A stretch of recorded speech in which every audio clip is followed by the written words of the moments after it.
Sí, pues nada, muchísimas gracias. Tan solo un pequeño comentario yo. Ahora actualmente ya no soy jefe del servicio de oncología, he sido jefe en un par de ocasiones y ahora afortunadamente me he podido liberar. Y es solo para aclaración, por si acaso, para evitar cualquier tipo de confusión, pero efectivamente tengo el honor de ser el presidente del Grupo Español de Melanoma, he sido uno de los miembros fundadores y estoy absolutamente comprometido por los pacientes con melanoma, en primer lugar, por el desarrollo de la ciencia tanto clínica como translacional y básica en el entorno de melanoma y por la difusión del conocimiento y promoción de acciones entre los pacientes. Dicho eso, también quiero hacer una especie de disclaimer, y es que, en España se dice de vez en cuando las cosas van mal, como la maldición de Moctezuma, y yo he tenido aquí la maldición de Moctezuma porque he tenido un pequeño lío con la presentación, no se ha podido cargar bien, he tenido que hacer arreglos de última hora, o sea que si hay algún error pido disculpas. He de confesar también que es merecida, porque ayer paseando por aquí pensaba, ¿para qué se independizarían estos países? Con lo bien que estamos, o sea que Moctezuma lo ha cargado bien conmigo, 1000 perdones. España tenía que haberse portado muchísimo mejor. O sea, dicho eso, simplemente quedé con el doctor Robinson en hablar un poquito de la vieja Navarra, el sitio vengo de Pamplona, que está en el norte de España, es un sitio clave en el camino de Santiago. En fin, y es un sitio hoy día muy conocido, pero en su momento, como los navarros le dieron fuerte a Carlomagno, ya saben que la chanson de Roland canta la crónica de la muerte de Roldán, Navarra ha tenido cierta presencia en literatura francesa. El Código Calixtino que escribió Améric Pigot describe algo de su impresión con los navarros y dice que es un pueblo bárbaro, distinto de costumbres, absolutamente perverso, pérfido, desleal, lujurioso, en fin, dice unas cosas, dice que son la antítesis de los galos, pero bueno, ya lo corrigió Víctor Hugo algunos años después, diciendo estoy encantado, es un pueblo divertido, vosotros estáis ahí en París sufriendo la lluvia y todo aquí es contradictorio, singular, inexplicable, único. Ernest Hemingway, como todos saben, fue uno de los protagonistas de nuestra ciudad y nuestra región, y él ha relatado la fiesta de Navarra como nadie, a fin de cuentas Navarra es un sitio difícil de definir, es una región pequeña, un antiguo reino histórico, un mosaico en lo geográfico, vasco, castellano, navarro puro, y es un país que me atrevería a decir como Uruguay, pequeño en extensión, pero la intensidad prima sobre la propia extensión. Por tanto, aquí me siento como en casa. Este es nuestro campus universitario, el de la Universidad de Navarra, esta es la clínica de la universidad, estamos en un valle rodeado de montañas, esta es la Facultad de Medicina y de Ciencias, el edificio central. La clínica es una institución sin ánimo de lucro que atiende no solo a una ciudad de 200.000 habitantes, sino a toda la región y a pacientes internacionales, y el Departamento de Oncología se centra sobre todo, centra su actividad en áreas multidisciplinares con programas de terapias dirigidas, inmunoterapia, quimioterapia, en fin, participamos sobre todo en ensayos clínicos y trabajamos conjuntamente con el Centro de Investigación de Creación Reciente, el CIMA. Estamos en un campus sanitario porque el hospital público el hospital foral está enfrente y aquí no sale, está el Hospital de la Seguridad Social. Pero Navarra es reconocida sobre todo por los toros y por las carreras que me sirven como de paradigma para metáfora de melanoma. Melanoma es una amenaza, es una enfermedad terrible, es una enfermedad que cuando está extendida hasta hace muy poco no tenía ninguna oportunidad terapéutica, pero se ha convertido en los últimos 5 años en una de las áreas de oncología sin ninguna duda más excitante. Esta ha sido la historia de la evolución en melanoma hasta la incorporación de las nuevas terapias, las terapias dirigidas y la inmunoterapia. Nos hemos pasado prácticamente 30 años haciendo estudios clínicos en melanoma sin ningún avance. Ningún solo avance. De hecho, en el año 2006 y años después incluso en ASCO, los monográficos iban a resaltar la importancia que tiene la cirugía.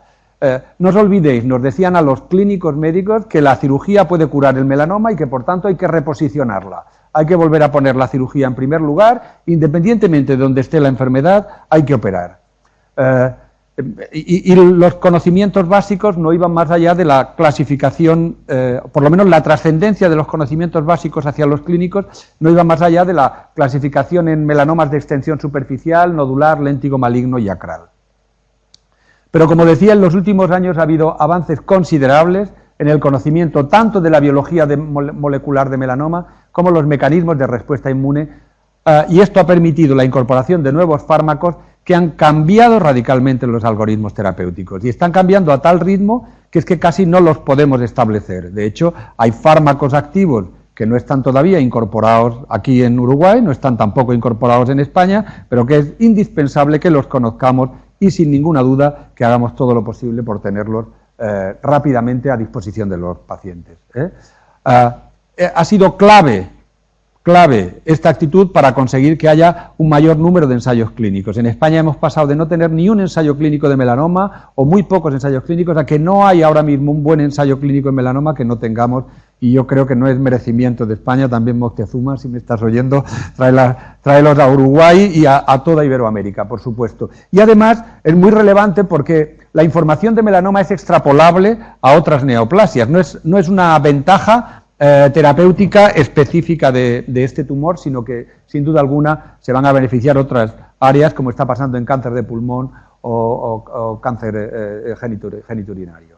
Además, esto ha cambiado la actitud de los clínicos que abordaban a estos pacientes de modo precoz, fundamentalmente dermatólogos, pero también oncólogos, que hemos tenido quizá una actitud un poquito negativa, de decir, hombre, está bien, casi informaciones que no asustaban mucho. Perdón, eso tiene que cambiar completamente. Un paciente con melanoma, con riesgo, con enfermedad metastásica, tiene que ser seguido muy intensamente y tiene que ser referido muy rápidamente a áreas de oncología especializadas en melanoma y, a ser posible, con ensayos clínicos. Porque, entre otras cosas, ha cambiado el perfil de los pacientes. Los pacientes que vemos ahora están en mejores condiciones, pueden recibir segundas o incluso terceras líneas que además son eficaces en mejores condiciones que antes.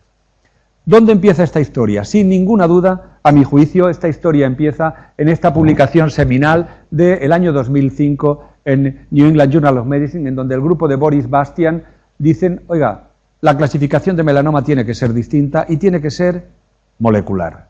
Y ellos describen claramente que hay distintos perfiles moleculares atendiendo a algo tan simple como la historia de la exposición solar. Esta mañana se ha presentado en una de las ponencias previas como hay melanomas efectivamente asociados al sol, pero hay melanomas que pueden aparecer en sitios de mínima o nula exposición al sol e incluso en zonas donde jamás va a llegar una radiación ultravioleta, como puede ser el ojo, como pueden ser las mucosas. Y esto les permitió a Bastian y a su grupo clasificar cuatro grupos de melanomas.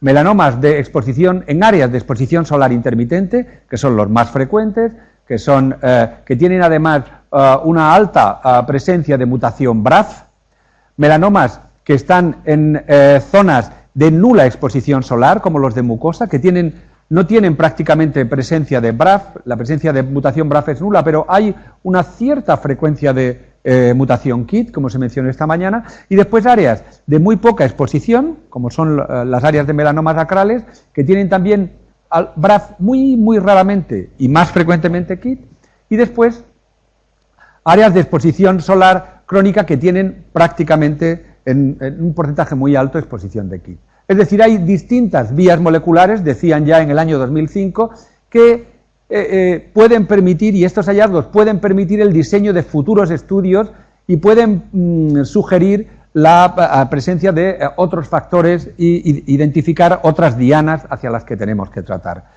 Y esta presencia fundamental de BRAF fue lo que sirvió de inspiración a diversos científicos e investigadores translacionales para profundizar en cuál es el problema que hay en el BRAF mutado de estos melanomas. Y el problema es muy sencillo, es simplemente una disrupción en una interacción hidrofóbica que altera el dominio quinasa. Y esa alteración, tal y como también se ha mencionado esta mañana, es clave, porque la vía RAS-RAF, que está mediada por la activación de BRAF, acaba induciendo proliferación y supervivencia del melanocito en condiciones normales. Pero cuando hay una una activación oncogénica, una señalización oncogénica y una activación constitutiva. BRAF está estimulando, el BRAF mutado está estimulando la vía RAS-RAF independientemente de los mensajes o señales que puedan llegar desde la superficie celular y acaba induciendo una proliferación celular excesiva y una supervivencia excesiva, un dominio de la apoptosis. Por tanto, parece importante ir a bloquear la llamada, el aviso, el estímulo incontrolable en la vía RAS-RAF-MEK. Y esta vía, que es la vía de MAP kinasa, es clave, y las alteraciones fundamentales, como hemos dicho, son BRAF que están presentes en el 50% de los melanomas. Y la inhibición de la vía BRAF con terapias dirigidas planteaban disminuir la activación de esta vía y parar el crecimiento. Por tanto, BRAF además es desde el punto de vista metodológico, al menos yo lo intento transmitir así a mis alumnos y a residentes, o la investigación en melanoma y la investigación en BRAF en particular, es un modelo de cómo desde investigación básica se traslada a investigación translacional y a ensayos clínicos que han tenido una clarísima repercusión asistencial. Prácticamente casi todas las mutaciones BRAF que vemos en melanoma es de V600 y dentro de esas mutaciones prácticamente el 90% corresponden a una mutación específica, una sustitución del ácido glutámico por valina en el exón 15, lo que se llama la mutación V600E. Pero es importante empezar considerando que no es la única mutación que está presente en melanoma. Hay también otras mutaciones más infrecuentes, fundamentalmente la K, que está aproximadamente en el 6%, y otras mucho más raras, la D o la R. Dada la preponderancia de la mutación BRAF, parece conceptualmente interesante desarrollar inhibidores de esa mutación, y en la última década hubo investigaciones considerables que han repercutido en al menos 3 fármacos con impacto real hoy día en la clínica.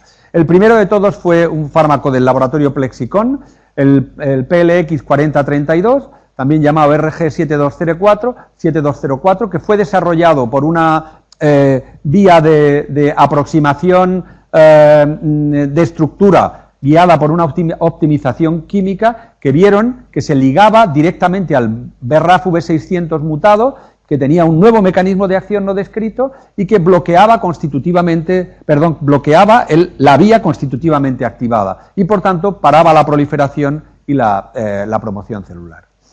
Entonces, se diseñaron primero estudios de laboratorio que demostraron que tenía selección, era selectivo frente a la mutación BRAF V600 y además se vio que inhibía la activación ERK, paraba el ciclo celular, selectivamente inhibía el crecimiento y proliferación, induciendo apoptosis y muerte celular, lo cual en in vitro, aunque solo sea en laboratorio, es súper estimulante. En modelos animales comprobaron que en comparación con un placebo, un vehículo, o con temozolamida, la eficacia del inhibidor de BRAF era sin ninguna duda espectacular.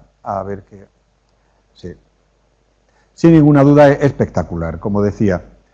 Entonces, el paso siguiente fue entrar en estudios fase 1 y esta va a ser el contenido de mi charla, va a ser como una revisión histórica de todos los estudios que nos han llevado a un punto final, que es el mensaje a llevar a casa, que es una historia de éxito, sin la más mínima duda, una historia de éxito en la inhibición de BRAF y también de MEK en melanoma.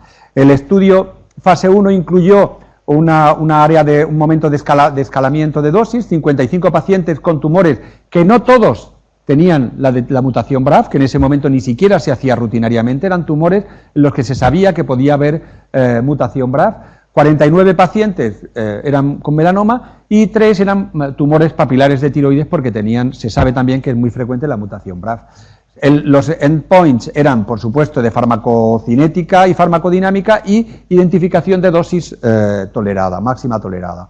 Bueno, los primeros estudios con la biopsia, en aquellos pacientes que tenían la mutación de BRAF, se veía que, desde luego, la fosforilización de ERK, la actividad de la ciclina D1 y la Ki67 se abolía completamente en las biopsias in vivo de pacientes a los que biopsiabas antes de empezar la medicación y después de la medicación, lo cual indicaba que había una actividad clara. De ahí se pensó, bueno, se identificó también, por supuesto, la dosis máxima tolerada, que era 960 miligramos 2 veces al día. Y la conclusión con esta información fue que ahí había que ir a una fase 2, ya con esta dosis específicamente, con 960, y se propuso algo que después se ha aplicado también en otras áreas, también en melanoma, el desarrollo de pembrolizumab, un anti-PDL1, es el estudio fase 1 más grande de la historia. Hay 1000 pacientes que se han metido en un estudio fase 1 porque se ha comprobado que en fase 1 había eficacia y había áreas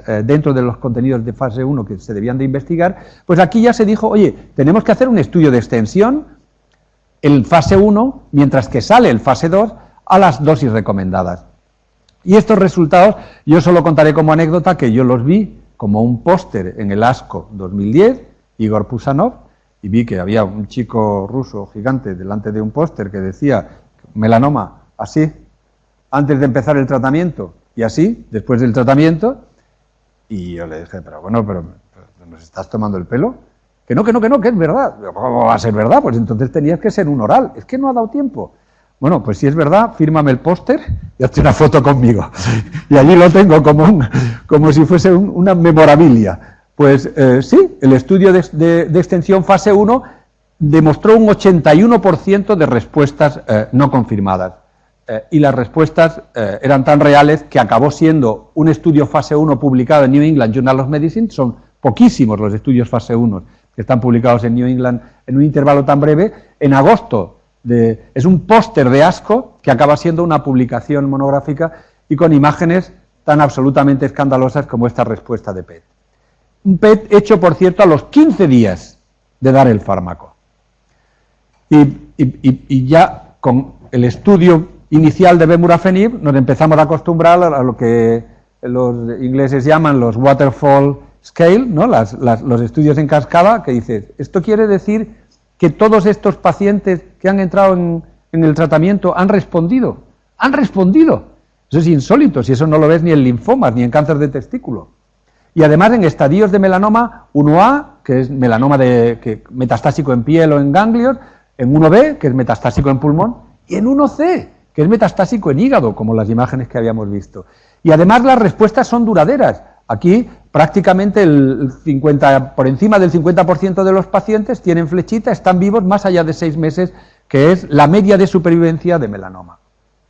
Eso sí, a costa de una toxicidad un poquito rara y sin duda alguna escalofriante, porque había una frecuencia importantísima, 20% de cáncer escamoso, y después una toxicidad distinta a la que los oncólogos estamos acostumbrados a ver, artralgia, rash, etc. Bueno, el estudio fase 1 se cerró ahí y el estudio fase 2 lisa y llanamente nos confirmó los datos observados en el estudio fase 1. Unas tasas de respuesta elevadísimas, un beneficio clínico que prácticamente impactaba en todos los pacientes tratados, ya con mutación BRAF, eso sí, el estudio de fase 2, al igual que la extensión de fase 1, se hizo solo en aquellos que tenían presencia de mutación BRAF, y confirmaba que había algunos pacientes que vivían muchísimo tiempo en respuesta, más de un año en respuesta, con una curva de supervivencia libre de enfermedad absolutamente insólita, por encima del año superior al 20%, medianas de progresión de 6 meses, que era la mediana de supervivencia hasta ese momento, y mediana de supervivencia global no alcanzada en la serie. Se confirmaban, de nuevo, las toxicidades de una elevada frecuencia de carcinomas escamosos en la piel y toxicidades un poco raras como artralgias y rash, pero en cualquier caso se consideraban manejables. Y el estudio fase 2 trajo otro concepto que también se ha mencionado esta mañana, que es el de, señores, tenemos que personalizar la terapia. Hay que identificar rápidamente qué pacientes son portadores de esta mutación, porque estos pacientes se pueden beneficiar y, por tanto, la estrategia que se planteó, en este caso el laboratorio Roche, en su área diagnóstica, fue decir, vamos a desarrollar una plataforma de diagnóstico molecular rápido que nos permita conseguir la autorización del fármaco asociada a la máquina que te permite identificar la mutación BRAF. Y así lo hicieron. Pero claro, la FDA y los organismos reguladores piden un estudio fase 3. Muy bien, un estudio fase 1 impactante, un estudio fase 2 que confirma, un estudio fase 3 necesitamos que compare el fármaco convencional frente a vuestro producto, que en este caso es Bemurafenib, y diseñaron un estudio en el que pacientes con melanoma metastásico portadores de la mutación, bueno, eran 3C irresecable o melanoma metastásico sin metástasis cerebrales, eran randomizados a bemurafenib o a dacarbacina. Y el estudio lo diseñaron sin crossover para evitar contaminación. Como decía, 3C o 4, pacientes en primera línea, todos portadores de la mutación BRAF detectada por el COBAS y con ECOG performance de 0,1 y sin metástasis cerebrales. El primer hallazgo relevante es que es un estudio de melanoma que se completó en un año. No había historia en la investigación clínica en melanoma que se pudieran reclutar la friolera de 675 pacientes internacionales en un año. Y ahora incidiré un poquito más en este detalle. Las características de los pacientes en los dos grupos son perfectamente balanceadas y los resultados pues, son de escándalo. 48% de respuesta con bemurafenib frente a 5% con DTIC, son 337 pacientes. Mediana de supervivencia libre de enfermedad de casi 7 meses frente a un mes y mediana de supervivencia de 1 año y 1 mes frente a 9 meses. Y una vez más, las escalas en cascada de respuesta pues son extraordinarias. Hay alguna respuesta en dacarbacina, algo que sabemos, por eso se usa, pero son muchísimo más frecuentes con bemurafenib. Y las curvas, tanto de supervivencia libre de progresión como de supervivencia global, son claramente significativas, aunque creo una cierta suspicacia ver que aquí se cruzaban. El análisis por factores de riesgo favorecía dramáticamente a bemurafenib frente a quimioterapia, tanto en supervivencia libre de enfermedad como en supervivencia global. Y la toxicidad, una vez más, se confirmaba la presencia de una toxicidad cutánea. En ese momento ya se ha profundizado más en los estudios anatomopatológicos y se ve que, hombre, que muchos no son carcinomas, hay también mucho queratoacantoma y que precozmente, si se biopsia, son papilomas y que sigue habiendo pues problemas de artralgias y de rash y de cansancio, incluso alopecia en un porcentaje reducido de pacientes, pero están ahí. Las conclusiones son claras: 63% de disminución de posibilidad de muerte frente a quimioterapia, 74% de disminución de capacidad de progresión, beneficio en todos los subgrupos, incluso en aquellos con metástasis viscerales, con LDH alta, toxicidad manejable. Es impresionante y además es la primera vez que hay una droga que demuestra una mejor tasa de respuesta, mejor supervivencia libre de enfermedad y mejor supervivencia global que la quimioterapia. Y alguien puede decir, oye, pero los anti-CTLA-4, ipilimumab, en el año anterior había demostrado beneficio frente a quimioterapia. Sí, pero fue ipilimumab con quimioterapia. El estudio seminal de ipilimumab fue ipilimumab DTIC frente a DTIC en primera línea. Por tanto, este es el primer agente que demuestra que es mejor que la quimioterapia y se concluye que bemurafenib, sin duda alguna, es un agente prometedor. La publicación, en este caso en New England también, fue simultánea. A la vez que se hizo la presentación oral en la plenaria, la segunda plenaria de ASCO de melanoma, hay la publicación en New England, donde dicen, ¿de qué va esto? Para los que os dedicáis a la medicina de familia, oye, perdona, en melanoma hay que hacer melanoma metastásico, hay que hacer el estudio de la mutación de BRAF y bemurafenib produce respuesta en la mitad de los pacientes, pero ojo, que puede producir algunos problemas raros como tumores cutáneos, artralgia, cansancio. ¿Y cuál es la conclusión? Pues que bemurafenib disminuye la recidiva y mejora la supervivencia en pacientes que tienen esta mutación. Con esta información, la FDA tardó pues muy poco tiempo en aprobar bemurafenib, como lo había hecho anteriormente con ipilimumab a raíz de la presentación también en ASCO. Y fue calificado por diversos investigadores como un cambio paramount, no sé traducirlo, pero gigantesco en lo que es el manejo de los pacientes con melanoma. Incluso en ese mismo año, en 2011, en noviembre, prácticamente cuando todavía, bueno, de hecho todavía no estaba aprobado en Europa, estaba aprobado en Estados Unidos, ya presentaron en ESMO, los mismos autores, una actualización de los datos. Y la actualización de los datos, el mensaje fundamental es, oiga, las curvas de supervivencia no se cruzan. En el brazo de dacarbacina 8 meses de mediana de supervivencia, es decir, hemos seleccionado bien y probablemente hemos tratado muy bien, porque hemos dado ipilimumab a los pacientes con DTIC que han progresado, pero oiga, los que son portadores de la mutación BRAF, sin ninguna duda tienen un impacto pronóstico. Y, por supuesto, también los datos de supervivencia libre de enfermedad. Y confirman los datos de un fase 1, con un fase 1 de extensión, los datos de un fase 2 y los datos de un fase 3 confirman que hay un beneficio prácticamente del 50% de los pacientes, con una toxicidad, una vez más, idéntica. Toxicidad cutánea, artralgias, rash. Las conclusiones son recurrentes y, una vez más, ya es un mensaje hacia Europa. Bemurafenib es una droga prometedora y en fin, algo de trabajo costó. Pero es que también había un gran problema ético, un enorme problema ético que había supuesto un escándalo a la sociedad americana, y en este caso no viene del New England Journal of Medicine, vino de la mano del New York Times. Y además vino de la mano del New York Times pocos meses después de comunicar el estudio fase 1. Y cuentan una historia un poquito melodramática, pero desgraciadamente muy real, de dos primos, más o menos de edades similares y que viven prácticamente en el mismo sitio, que tienen los dos melanoma metastásico, que van los dos a un centro académico cerca y que entran en un ensayo clínico y a uno le toca, los dos son portadores de mutación BRAF, y a uno le corresponde tomar la pastilla y a otro le corresponde tomar quimioterapia. Y así en un tono que yo lo leí online, porque estaba preparando exactamente un congreso que teníamos de melanoma en ese mes en Pamplona, y me quedé espantado cuando modo en el que acaba el artículo es diciendo, y el primo que le trataron con el bemurafenib y que estaba bien, acabó llevando el féretro de su otro primo que se murió sin poder recibirlo porque no se admitía el crossover. Entonces, bemurafenib tiene también como la gran responsabilidad de haber levantado la bandera de decir, oiga, la ciencia que hay detrás de las drogas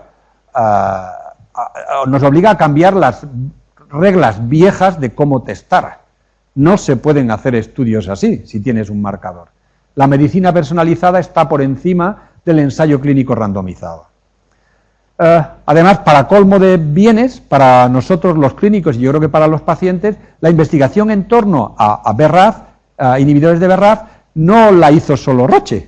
Hubo otros laboratorios como GSK que llevaba investigación en paralelo con otro fármaco con resultados igualmente espectaculares. Y mientras que, digamos, bemurafenib tenía ya todos los parabienes sociales, dabrafenib estaba desarrollándose y tuvo la habilidad de buscar pues algunos nichos de pacientes que no habían estado adecuadamente recogidos quizá en el estudio previo, como son aquellos pacientes portadores de mutación V600K, y Dabra dijo, oye, somos activos aquí. O como son pacientes con metástasis cerebrales, donde Dabra también demostró actividad. Posteriormente, bemurafenib también lo demostró, pero Dabra pasó ese mensaje. Y además diseñaron un estudio completamente distinto.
advertían ya que se deben prevenir, como granulomas piógenos, o incluso, y aquí viene el tema más relevante y que obliga a tener un especial cuidado con bemurafenib, el tema de la fototoxicidad, porque es un fármaco que sensibiliza la piel a radiación ultravioleta A, como demostró en un estudio experimental intrapaciente Reinhard Drummer, un dermatólogo de Suiza, que sometió a una paciente en tratamiento con bemurafenib a radiación UVA-A y a radiación UVA-B, y comprobó que la radiación UVA es radiación ultravioleta A, es la responsable de la fotosensibilidad al bemurafenib, y por tanto tenemos que advertir a nuestros pacientes que no se puede ir en el coche alegremente con la ventana subida y al sol si no vas con protección, tienes que ir con protección, porque la radiación UVA pasa los filtros. Y además también se ha visto que es muy raro, muy raro,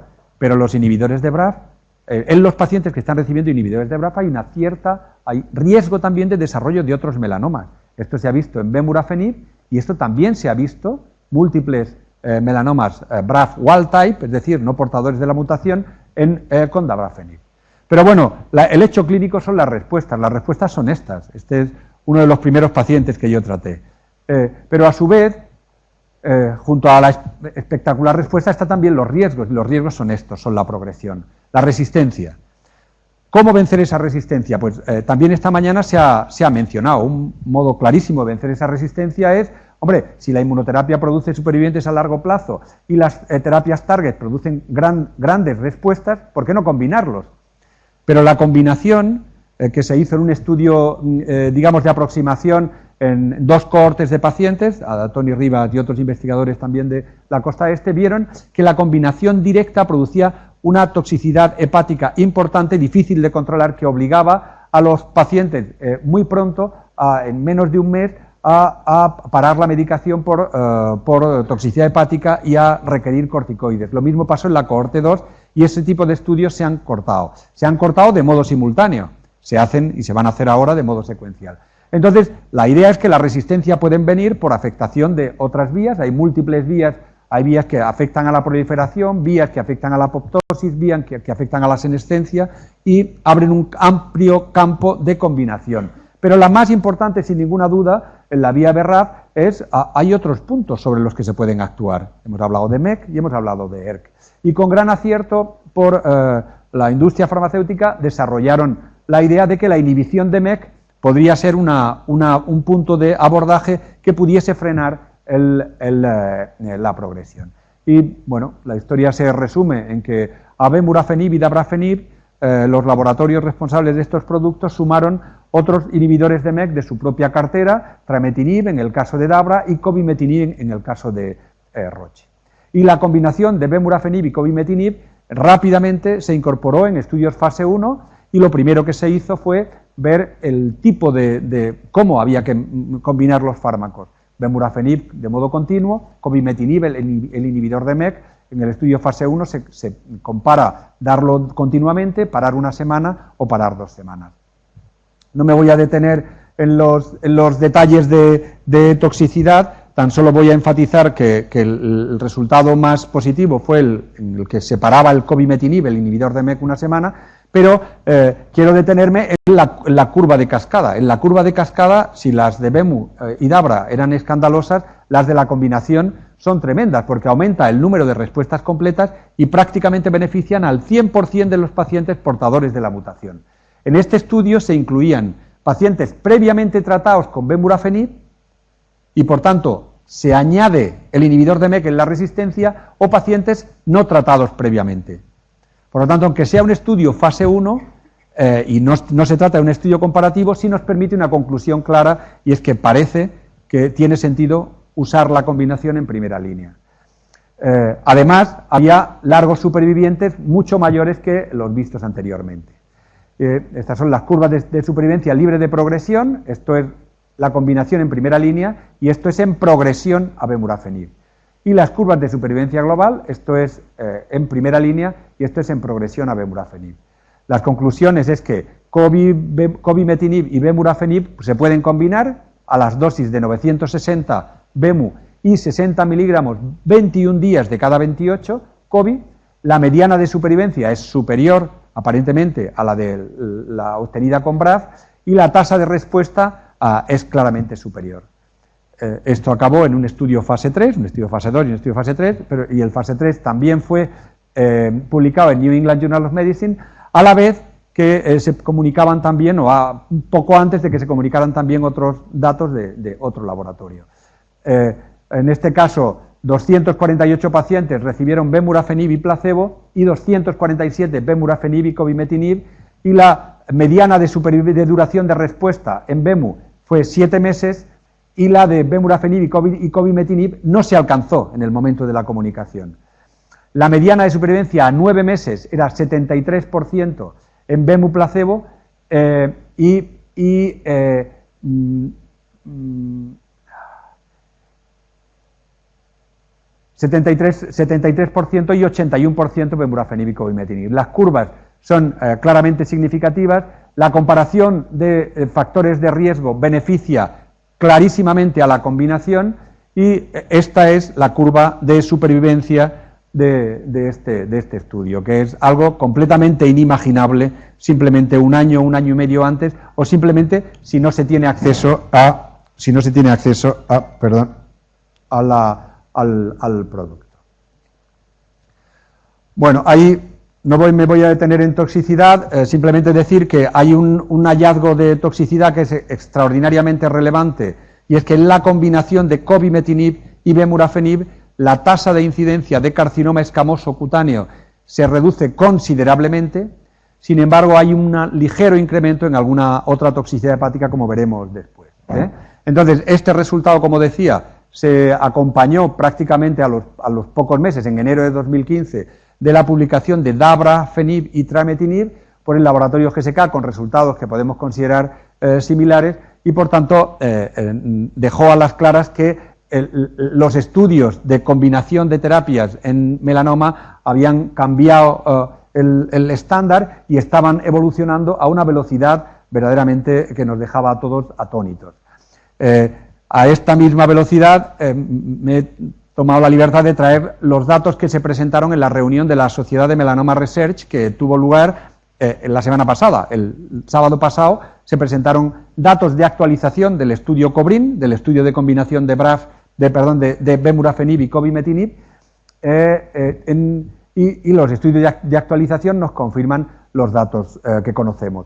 Es decir, que ya con 24 meses hay prácticamente un 30% solo con inhibidor de BRAF, lo que quiere decir que muy posiblemente los pacientes entraron en mejor condición en este estudio, los hemos sabido tratar mejor, hemos sabido manejar mejor las toxicidades secundarias, pero ojo, es que hay la friolera de casi un 50% de pacientes vivos a los 2 años con la combinación de cobimetinib y bemurafenib, con beneficio favorable siempre a cobimetinib y bemurafenib frente al uso del agente único. Y además ya empezamos a seleccionar algún subgrupo de pacientes que se puede beneficiar más. Por ejemplo, si tienes LDH baja hay más beneficio. Por ejemplo, por supuesto, si tiene LDH elevada también, pero si tiene LDH baja hay posibilidades de una larguísima supervivencia.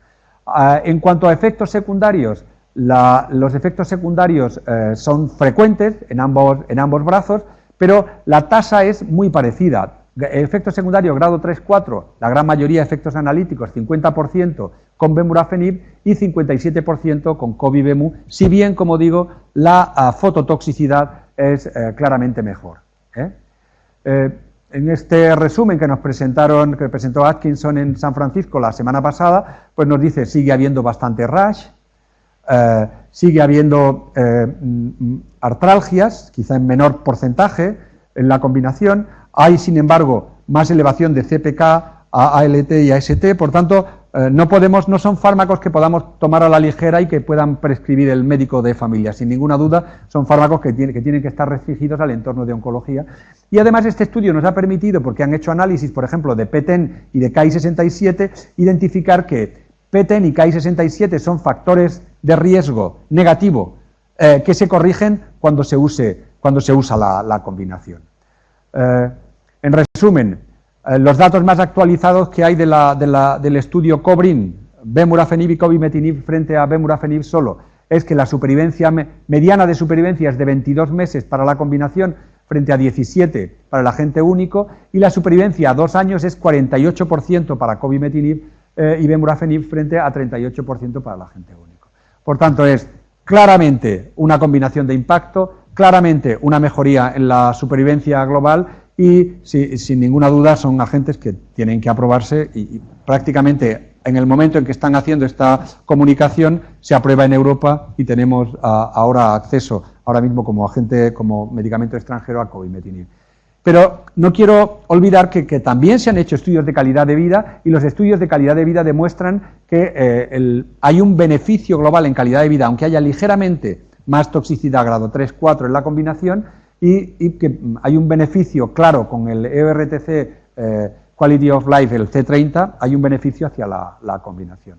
Por tanto, ahora, y voy a ir ya muy rápido, tenemos un montón de agentes activos, hay IPI, hay BEMU, hay TRAME, hay DABRA, hay PEMBRO, hay NIVO, hay TRAME, hay COBI, en combinación con, es decir, ha cambiado completamente el panorama, pero persiste un axioma que nosotros planteamos de un modo quizá un poquito atrevido en 2011, y es que no podemos ver hoy día a un paciente con melanoma metastásico al que no se le haga la mutación de BRAF.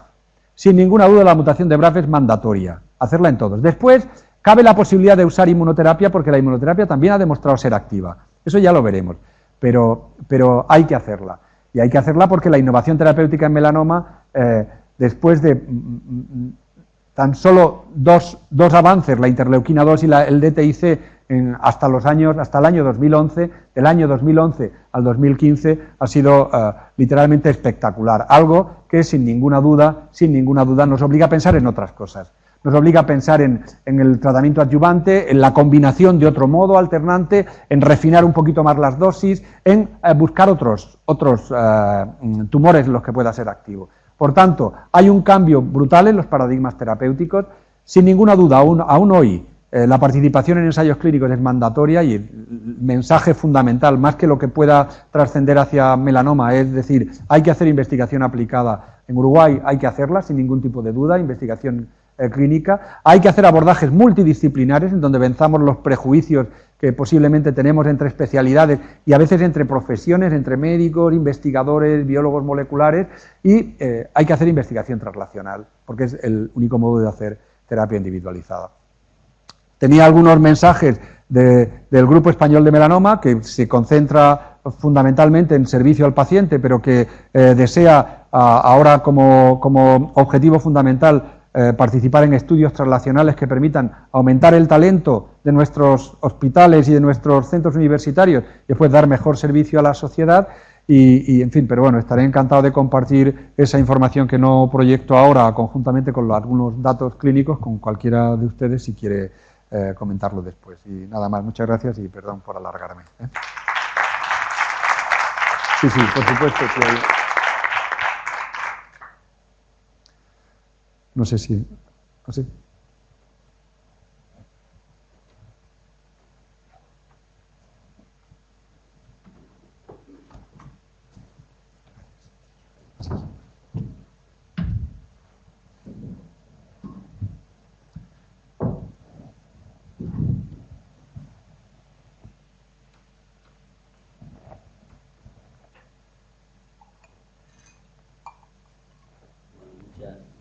¿Está encendido? Sí. ¿Se oye? Muchas gracias por la excelente exposición.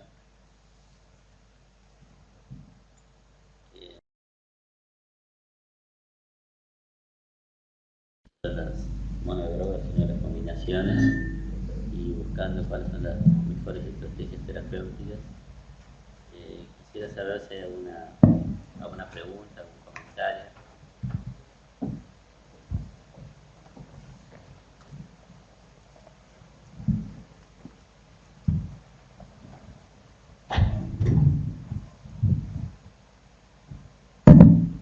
Mientras piensan las preguntas, también quiero recordar que me han pedido. No sé si todos tienen una tableta por ahí. Ah, sí. Si le han facilitado, está previsto que que hay una... ¿No se oye? Me pedían que hay una tableta, y si no salen al salir, que donde se busca por un lado, eso sirve para las preguntas, pero aparte para una encuesta de opinión de satisfacción de la actividad. Así que los invito a completarlo, a contestar, porque sin lugar a duda siempre toda actividad científica de esta índole, sobre todo educacional, con la gran docencia que nos hizo el colega, siempre sirve, ¿no?, para ver cuál ha sido, cómo se han presentado no solo los conocimientos y la manera como lo hizo, el propio material, que sin lugar a dudas fue excelente, sino muchas veces lo que a uno le interesa para próximas organizaciones. No sé si hay alguna pregunta. Yo quería preguntarle, mientras tanto, hablamos de todos estos blancos, y como uno va dejando de lado la quimioterapia, pero quería ver si hay lugar para alguna forma de quimioterapia, si la metronómica o incluso temozolomida, que es una droga que ha sido útil no solo en tumores cerebrales, sino también en melanoma. Muchas gracias. Sí, yo creo que es una pregunta muy, muy oportuna y sin ninguna duda es oportuna porque tiene lugar. O sea, la quimioterapia se desplaza de línea, pero no se abandona, porque la quimioterapia es eficaz, muy poco eficaz, pero es eficaz. Del mismo modo que la cirugía se desplaza, no es una opción a considerar ahora, o no es una opción tan clara a considerar ahora en primera línea, pero sí está ahí presente. De hecho, todos nosotros, yo creo que, desde luego yo, y estoy convencido que usted también, ¿no?, tenemos pacientes que hemos tratado con quimioterapia que han respondido, o con bioquimioterapia, o con interleuquinados que han tenido toxicidad, pero que están vivos, y algunos de ellos sin evidencia de enfermedad. Es decir, la quimioterapia tiene sitio, lo único, el sitio no es ahora en primera línea. Y de hecho me permito recordar que incluso ha habido un estudio que se ha publicado comparativo con un taxano pegilado que ha demostrado actividad frente a DTIC. Por tanto, la quimioterapia tiene sitio y, tal y como se ha mencionado esta mañana, muy posiblemente se amplíe su papel como un inductor antigénico que permita potenciar la actividad de los inmunoterápicos.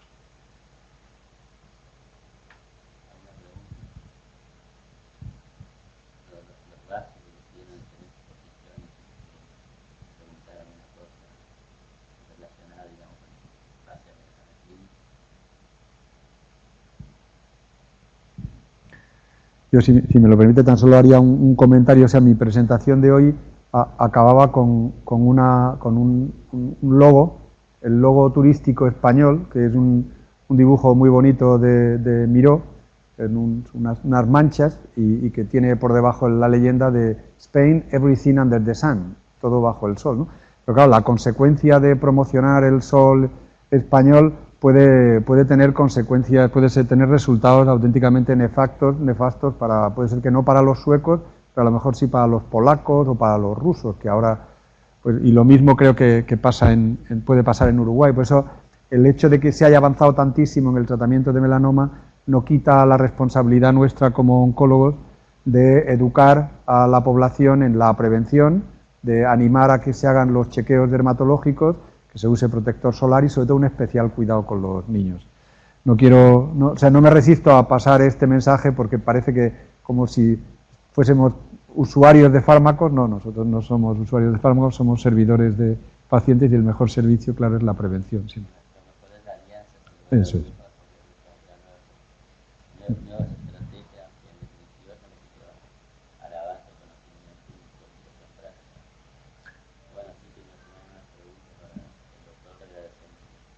Muchas gracias. Gracias.